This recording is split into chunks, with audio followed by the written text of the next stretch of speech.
The Inquisition appreciates your assistance in this matter, Lady Corbin. And my miners appreciate your business. You'll have your lyrium by the end of the week. I should tell you, Ambassador, the Chantry raised some fuss when they learned about our arrangement.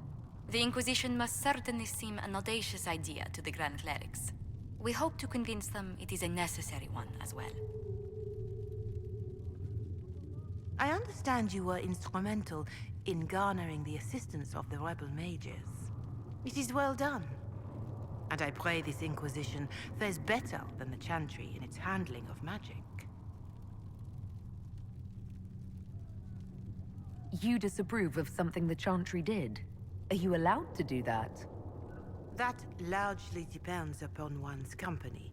While surrounded by those declared heretics already, I am safe enough. In some ways, Andraste had the simpler task. Magic should serve man, and not rule over him. That tells us what should be, but it does not tell us how to get there. So many times the methods of men have undone the spirit of their goals. Once you have sealed the breach, we shall see whether this Inquisition is truer to the Chantry, or its own namesake. Do you know who the Grand Clerics will choose as the next Divine? It is a difficult decision. All the obvious candidates perished with Divine Justinia at the Conclave. The Grand Clerics are terrified of the Inquisition. They will not decide soon, and I fear they will not decide wisely. Whoever is chosen needs the Inquisition's support. No one else seems likely to seal the breach. Can you tell me how our people are doing? What would you like to know? Do you have information on people elsewhere? The refugees in the hinterlands are desperate. Without help, starvation or war will claim many lives. Villagers in Crestwood are besieged by their own dead. They have sent word begging for assistance. People are vanishing in the hills of Emprise de Lyon. It may be demons or something worse, but they are terrified. More than that I cannot say. It is a chaotic time for all in Olay and Ferelden. How are the villagers in Haven doing? You did well to gain the mages to your cause. The people have hope that the breach may be sealed. Some of them are returning to the lives they fled. Others are starting fresh. In either case, they no longer believe the world as they know it is ending. Farewell. Make her go with you.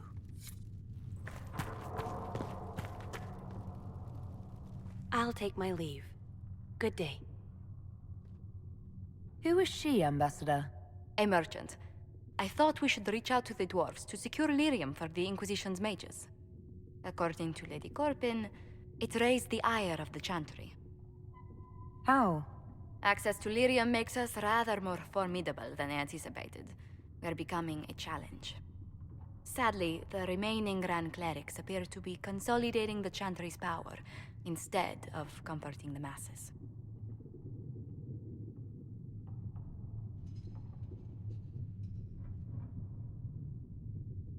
The Chantry should be a place of hope, not another group scrambling for answers. That must be its strength again. The Chants did much to bridge nations. Little but the Chantry ties Orlais, Nevarra, Ferelden, Antiva, and even Rivain to a common cause. Has the Chantry truly promoted such peace? Andraste's chant is familiar across kingdoms, a source of many shared customs. That is the crucial point. Common ground is the start of all negotiations.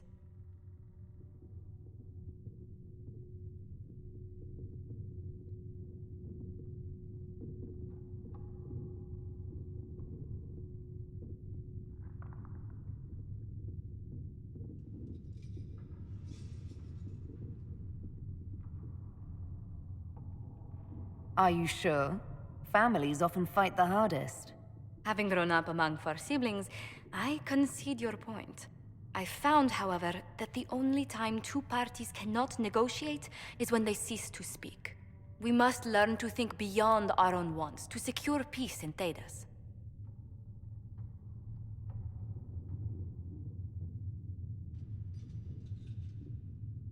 Planning to steer the history of the world, Ambassador Montillier?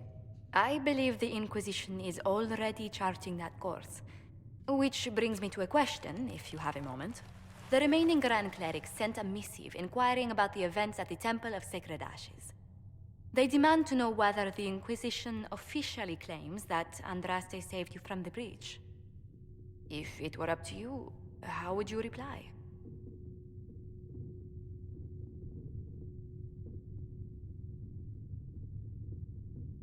Will my answer change your reply to the Chantry?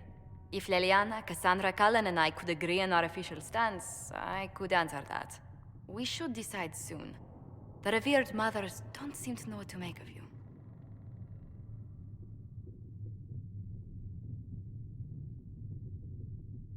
I don't know if a miracle from Andraste saved me any more than they do. Yet as rumors your Andraste's herald grow, the Grand Clerics may not believe such a humble reply. A difficult situation, and I thank you for your answer. A good day to you.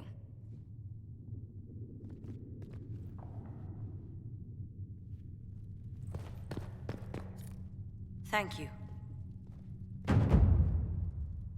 What may I do for you? What do the people make of us? We've gathered many favors among the nobility. They will be gently reminded of this. Let's speak later. Another time.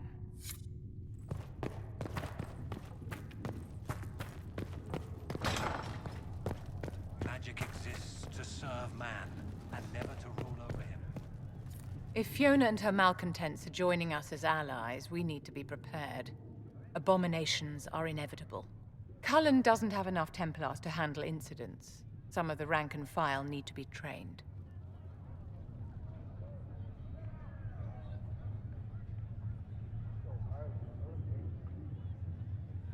The last thing we need are abominations running amok. I knew you would have a proper grasp of the situation. I'll have a word with Cullen. We are reliant on his people, absolutely. There has never been a greater threat to mages than the breach. Until it is closed, no one is safe.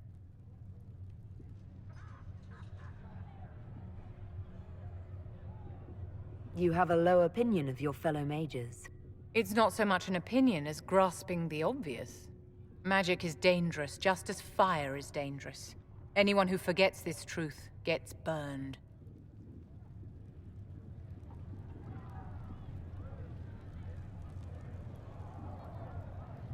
You're preaching to the choir, Vivian. Tell me something. You told me that you'd see the Chantry restored. What about the Circle?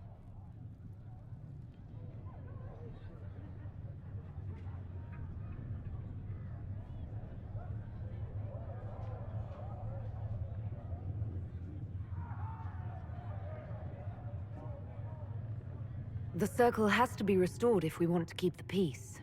That's comforting to hear, but you'll find opposition to the idea even among friends. It's something to consider, my dear.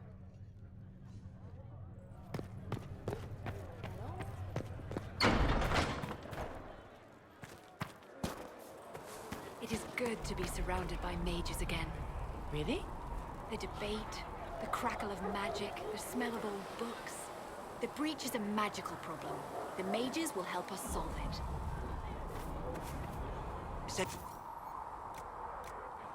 Thanks for checking anyway. Can I help you with something? Farewell. Make a go with you.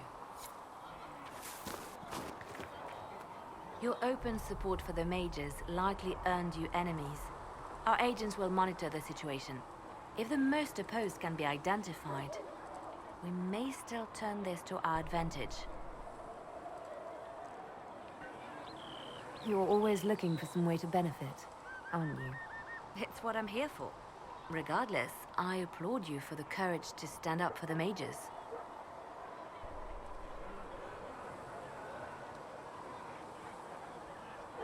In Redcliffe, you sacrificed yourself so that I could return here. Of course I did. One small life in exchange for a second chance at history. I always loved a bargain.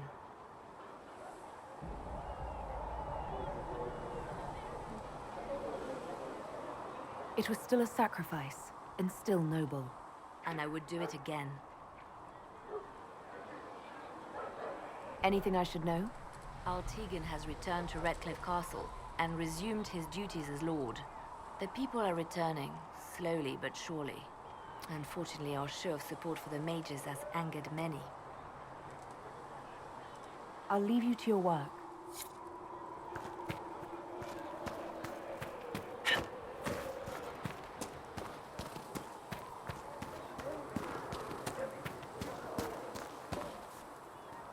The Inquisition supports free mages. What's next? Elves running Halamsharal? Cows milking farmers? I take it you don't agree. On the contrary, I approve. Heartily.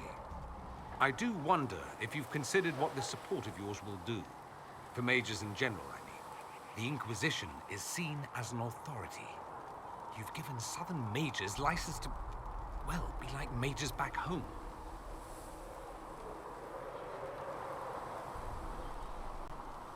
So what? They all turn into blood mages, worship dragons, and then take over? Not at first. But you'd be a fool not to see where this could lead. Thing is, the Imperium was once just like the South. Templars, proper circles, all that rot. Then it changed. By inches. Not that this is reason to oppress us. Still, my homeland should be a cautionary tale, not a source of inspiration.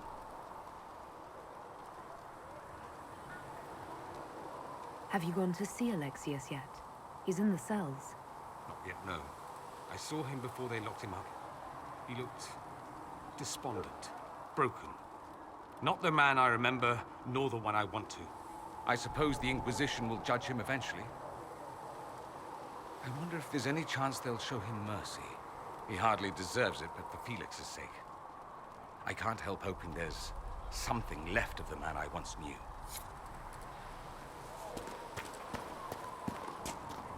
So we have... What can I do for you?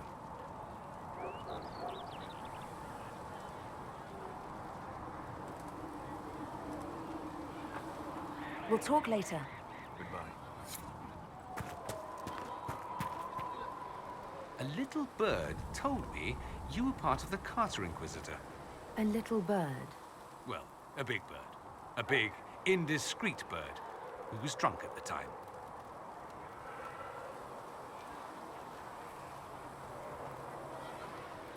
What you heard was true. I was once part of the Carter. Not any longer. Too bad. They're an excellent source of cheap contraband. Back home, you see dwarves everywhere. And not just from the Ambassadoria. Rather odd how in the south, everyone thinks of dwarves as merchants. Limited view, in my opinion.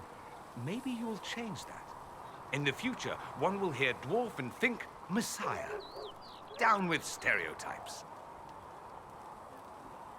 I'd like to ask you about Tevinter. Ah, yes. Everyone outside the Imperium always seems quite fascinated by it. Probably why they come up with so many ridiculous tales.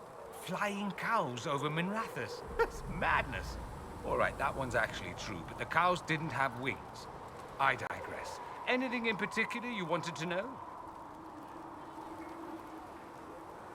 Just how often is blood magic used there? Oh, not at all. Not at all. That's what any Magister would tell you. They'd be convincingly offended by the notion, too. Of course, what people call blood magic here, and what we consider blood magic, are two different things. What's considered actual blood magic in Tevinter? Blood magic isn't inherently dangerous. Using your own blood or that of a willing participant, what's the harm? The problem is that what's permitted only gets you so much power.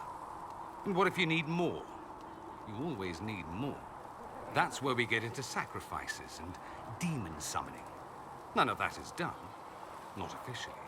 Behind closed doors, it's a different story. Real blood magic can give you an edge, a leg up against your opponents. It's safe to assume that any mage of rank does it. The rest are quietly shut out of power, to put it bluntly. You'd think the Templars would object. I imagine they did, long ago. Once, their investigations might have been sincere. Then their balls were cut off. Too inconvenient. Nowadays, only the friendless are accused. Most of them probably innocent. There must be some mages who oppose this. Of course. I do. And I'm not entirely alone. Occasionally, there'll be a Magister who makes noise, and then the reform talk begins. All very patriotic. Meanwhile, that Magister will be quietly shunned. Chances are, surprise, it's learned he was a Maleficar all along. Most learn to keep quiet. Me? I enjoy the allure of pariahhood. Anyone who talks about the Imperium mentions slavery. It's the center of the slave trade. Ah. That is true. And did you have slaves? Not personally, but my family does and treats them well. Honestly, I never thought much about it until I came south. Back home, it's how it is. Slaves are everywhere. You don't question it. I'm not even certain many slaves do.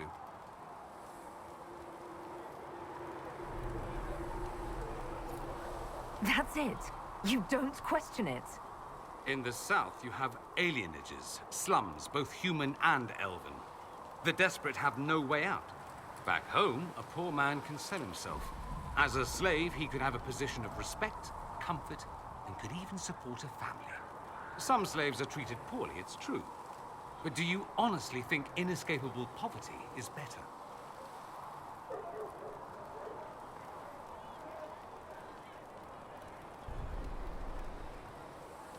At least they're free. They don't have slavery forced on them. You think people choose to be poor and oppressed? I doubt it. I don't know what it's like to be a slave, true. I never thought about it until I saw how different it was here. But I suspect you don't know either. Nor should you believe that every tale of Tevinter excess is the norm.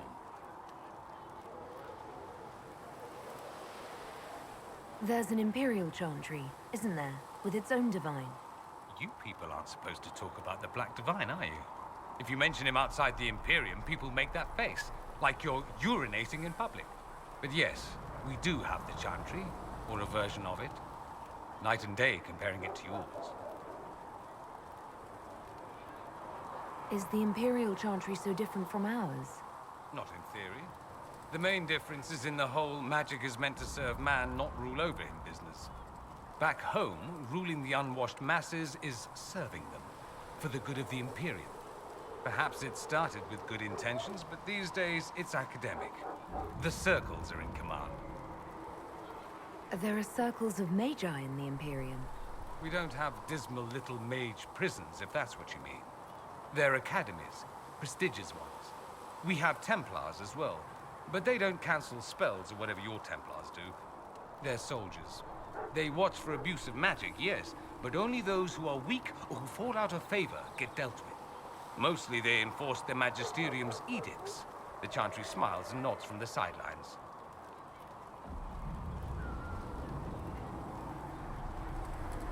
Do you really call him the Black Divine? We don't call him that, oh no. In the Imperium, he's the true divine. The woman sitting on the Sunburst throne is some backwater pretender. It all stems from a disagreement over Andraste. Marvelous, isn't it? Why would they disagree over Andraste? It's not my field of expertise, but the Imperium believes Andraste was a mortal woman, a mage. Down south, they say, no, she's the bride of the Maker, ascended to his side, divine provenance, a blah blah blah. We feel better believing Andraste was one of us. Makes executing her less damning, you see. So we elected a man as divine, the South declared war, and we've been feuding cousins ever since. So, the Imperial Divine is always a man? All the better to distinguish him from that other one, yes. Don't think there aren't a number of female magisters who bristle at that.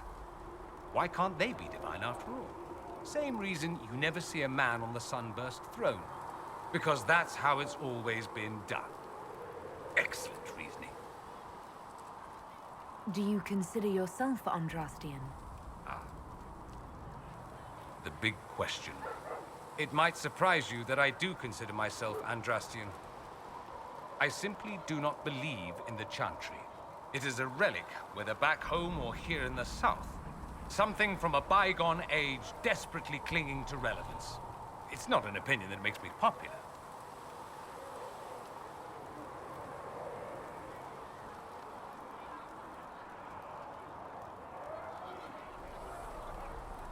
I disagree. I don't think the Chantry's irrelevant. Not to most, no. Perhaps just to me. I'll say this. I may not believe in the Chantry, but I believe in you. In me? That the Maker sent you, whether through Andraste or fate. Cassandra is not wrong. You are what we needed most at the moment we needed it. That's what they will say in ages to come. You don't seem like the religious sort, to be honest. If you define religious as sitting in a chantry and listening to a blithering hen tell you how to live, then no. If you define it as believing in the possibility that something larger than yourself exists, then yes, by all means. The world is bigger than I, even bigger than you. It laughs at all the things we think we know. The Maker doesn't need me to believe, but I do. The thought of no one at all watching out for us is too frightening. Let me ask you something else. So many questions. I'm wondering if the Imperium would be a useful ally. I'd think you'd be more concerned whether or not they'd support the Venatori. They won't. At least, not officially. They'll disavow all knowledge of dangerous cultists. Secretly, many Magisters will rejoice at the idea. And if the South falls to chaos in the meantime, all the better. It would be in the Imperium's best interest to help. Surely it could use allies. I think the Imperium gave up on the idea of allies a long time ago. We've been fighting the Qunari for what, 200 years off and on? It's a point of pride that we go it alone. They'll sneer at the South behind their silk handkerchiefs and say, "You've had it easy for far too long." Let's not forget that the Inquisition seems to be an arm of the Orlesian Chantry. Anathema so far as they're concerned. We're not part of the Chantry. The Chantry opposed the Inquisition's formation. You think that matters? Don't be silly. The Herald of Andraste. Your very title smacks of the Southern Chantry. You may as well be a heathen. I think they're far more frightened what you'll do if you succeed.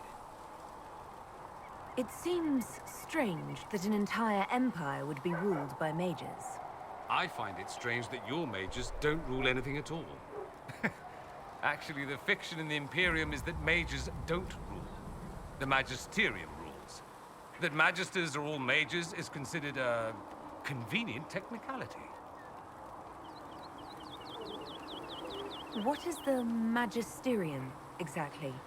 The upper house of the Imperial Senate, and the only part worth having a seat on. Those seats are split among the circles of Magi, the Chantry, and the major families. All mages now.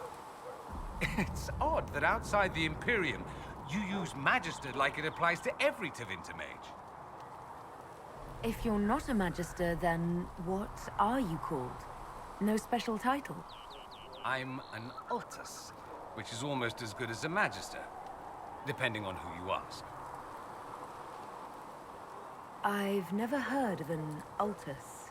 Upper class. Those families who trace descent from the Dreamers, the first prophets of the old gods. If you're a mage and you're not Altus, then you're later, lower class.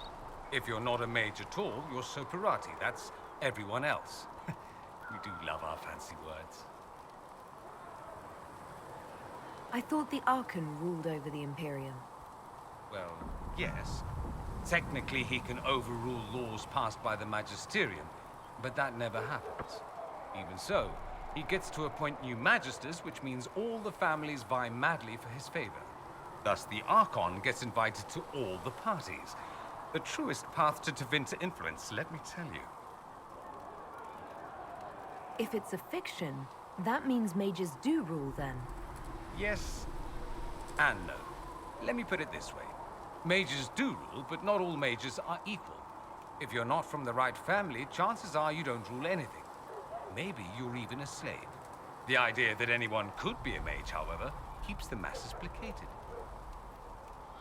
Can anyone be a mage? Technically, the potential runs mostly in bloodlines, but it's been known to happen. More importantly, commoners believe it can. Tevinter legend is chock full of mage heroes from humble origins. So they hold out hope.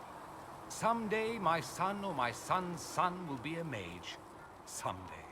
Poor sods don't realize that means he'll be a quaestor at the arse end of the 100 Pillars, at best. Being a quaestor isn't a good thing. I imagine the average non-mage likes to think so. Counting numbers and shuffling papers all day is better than many occupations after all. If you're a second-class citizen among a pack of piranha, however, your outlook changes. Let me ask you something else. Of course. That's all I wanted to know. Fair enough. It occurs to me that I barely know anything about you. Beyond my being a mage from Tevinter, you mean? Beyond that, yes. And beyond my being so charming and well-dressed, which is obvious to anyone. Some more than others. Some people have superior taste. Now, what was I talking about? Ah, yes, me. I am the scion of House Parvis, a product of generations of careful breeding and the repository of its hopes and dreams. Naturally, I despised it all. The lies, the scheming, the illusions of supremacy. That's Tevinter in a nutshell, isn't it? Needless to say, my family was not happy with my choices. Why would your family be upset with your choices? Because I rejected their idyllic plan. If they had their way, by now I'd be married to some unlucky girl from a powerful family. We'd live in luxurious despair, despising each other as I waited to take my father's place in the magisterium. I declined the honor, and thus it's best I'm far from home. Less of an embarrassment that way, you see.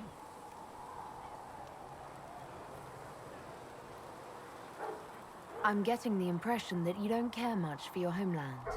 On the contrary, I care for my homeland a great deal. There's so much potential. Sadly, we squander it. We refuse to acknowledge how far we've fallen because pretending is easier. We pretend the Qunari can be beaten. We pretend that we're superior to everyone, even our own people. Not everyone feels that way. I don't. Sadly, we're the minority. It just seems... so much of what you say about the Imperium is entirely negative. It might sound that way. For all our faults, my people have many virtues. We are laden with history and culture. Tevinter is where Thedas truly began, remember? We treasure our past and preserve it. You can walk down a side street and find nothing built during the modern ages. And despite appearances, we care. Deeply. About everything. We have no reserve, not in war and not in love.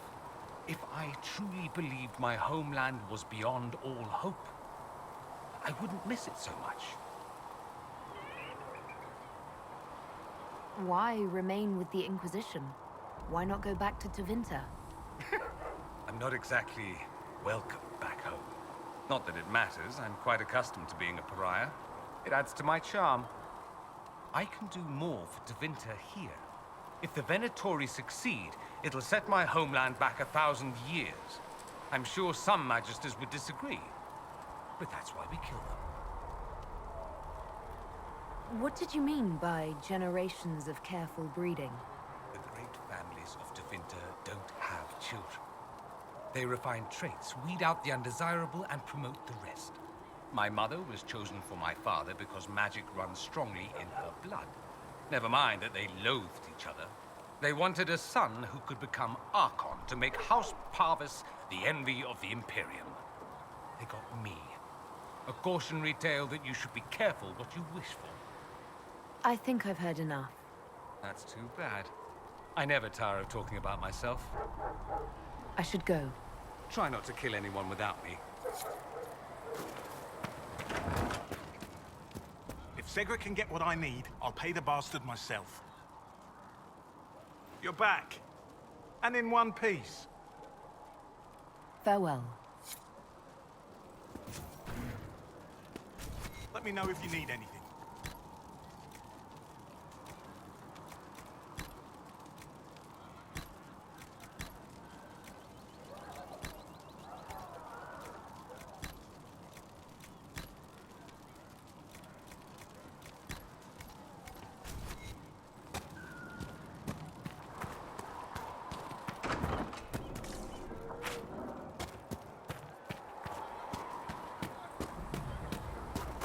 Magic exists to serve man and never to rule over him.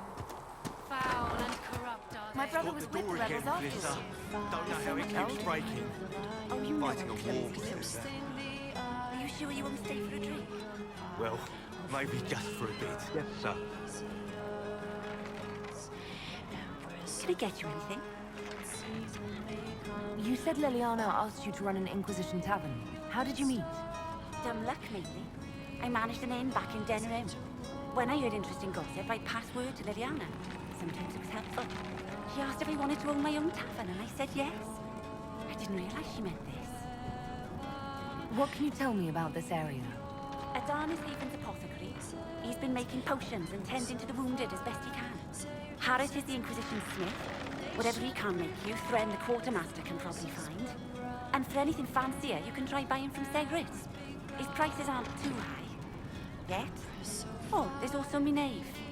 She studies beasts and things, as I understand. Farewell. Goodbye.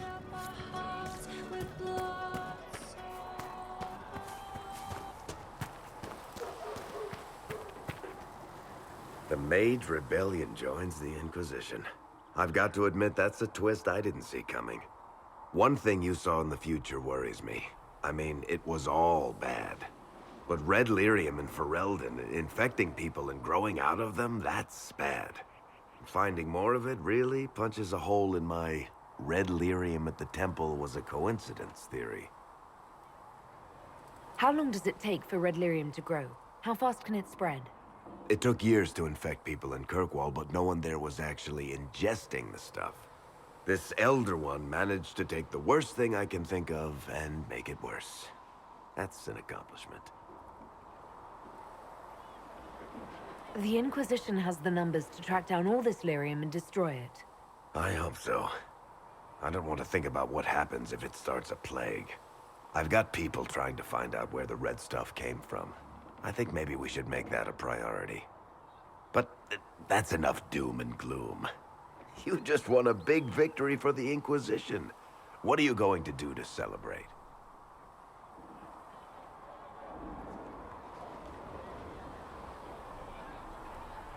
We can't know what's coming.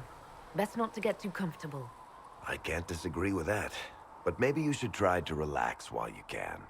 Things should be calm around here for at least the next hour. Take a moment to enjoy it. If the world's about to end, I'm sure the Seeker will let us know.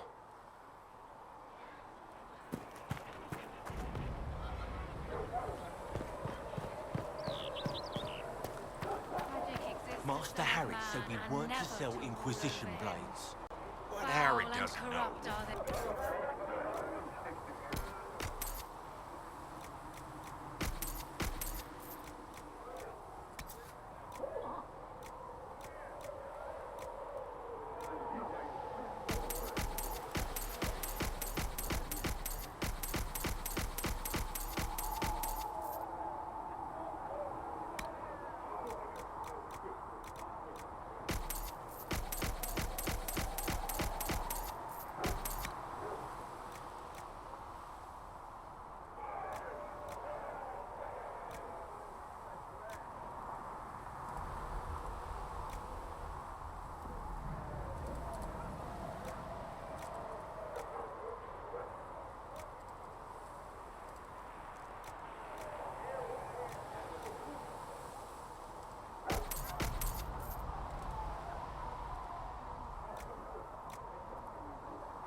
The mages are ready to approach the breach.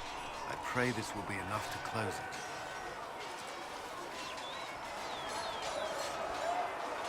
Would you be more confident if I brought back Templars instead?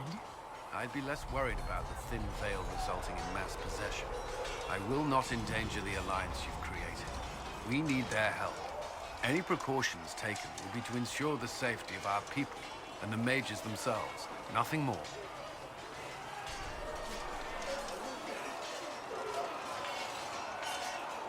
I'd like to know more about the Templars.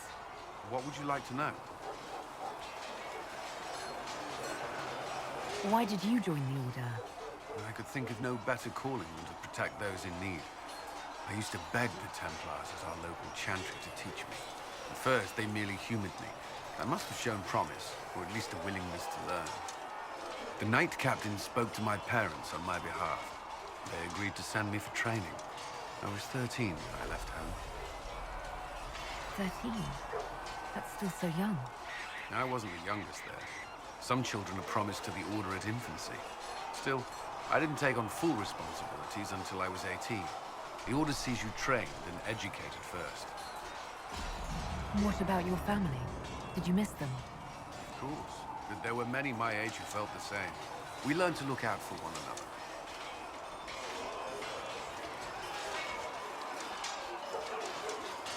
You've lived in the Circle. What was a typical day for a Templar there? Typical. The last time I was in a circle was right before it fell apart. Nothing was typical. Before that, then? Certain rituals require a full guard. A mage's howling, for instance. I've attended a few.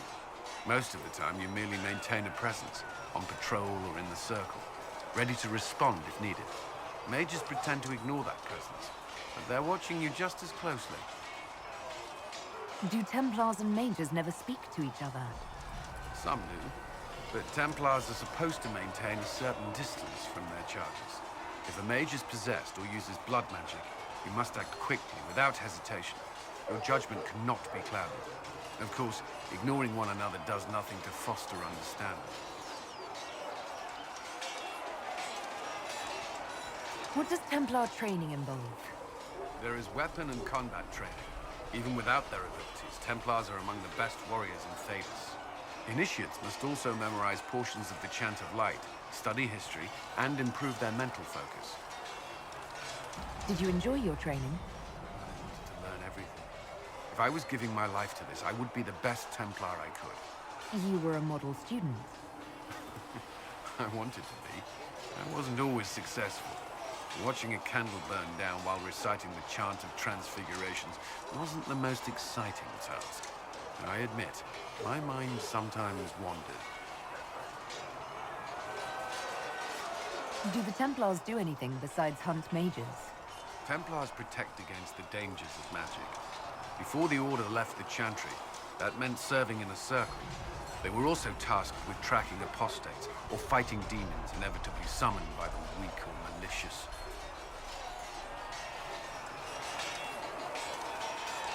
You've made it clear that you consider mages a threat. Any mage can be. I won't pretend otherwise. I've seen the suffering magic can inflict. I've treated mages with distrust because of it, at times without cause. That was unworthy of me. I will try not to do so here. Not that I want mages moving through our base completely unchecked. We need safeguards in place to protect people, including mages, from possession at the least. Do Templars take vows? I swear to the Maker to watch all the mages. That sort of thing. There's a vigil first. You're meant to be at peace during that time, but your life is about to change. When it's over, you give yourself to a life of service. That's when you're given a filter, your first draft of Lyrium and its power. As Templars, we are not to seek wealth or acknowledgement. Our lives belong to the Maker and the path we have chosen. That's all I wanted to know. Thank you. Another time,